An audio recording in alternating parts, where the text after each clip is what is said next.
is Joel, and I'd like to welcome you all to the first video of our series, Report. In this series, we'll be having discussions and interviews with experts and people in different fields and areas so you have a better understanding from their side. The title for our first video will be The Challenges and Issues Faced by an African American Student in the US. And for this discussion, I have a special guest for us, and I'll allow him to introduce himself. Hello everyone, I'm Neville from Mozambique. I've been in the US for about 3 years. I am currently living in Lincoln, Nebraska, USA, and I am pursuing business administration. With no further ado, I'd like to jump straight into our first question and ask you, how has your experience been as a person of color staying in the US? Very interesting question, and I would simply say that when you live in a place that has over 90% of white people, you should expect some racism.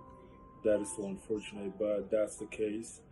But I would say that not everyone is racist. So I have met so many great people when I lived in a small city called North Platte. I've also met a lot of great people where I'm currently living right now. So I would say you can find pretty much everything depending on who you interact. But being Black or a person of color, you have to expect racism at any time when you live in a place like this. Wow. Well, for me, it has been a bit difficult to connect with my community here in India, Gujarat to be more specific, because I speak English and most people here speak Hindi and Gujarati. So it's been a bit difficult to connect with them. But overall, everything is good. My neighbors are friendly and it's been a wonderful experience so far. I'd like to know from your side now, how have your interactions been with the people in your community? I have people in the community where I live that really cared about me, and they would even get in contact with my family back home. They would say hi and they would make sure everything was right with me. And I mean, I just love what they did for me. And now, on the other hand, I also had people that came up to me and just started telling me that I was a criminal, that I was a thug, that I deserved to be in jail, that I would end up in drugs and so many things. So the community kind of gives you kind of a two-way experience, and you just have to stick to the good, because if you get yourself stuck in all the negativity that comes from the negative people in that community, then that's where you get lost. So I just focus on the good. So I am still thankful for the people in the community that received me and had open arms to me. Well, 2020 was in so many ways a difficult year, a year of new beginnings. A lot of adjustments had to be made. In the midst of all that and of the pandemic, in the US, there was a rise of the Black Lives Matter movement. I'd like to know, how was your community's reaction in response to that movement? It was really hard because people really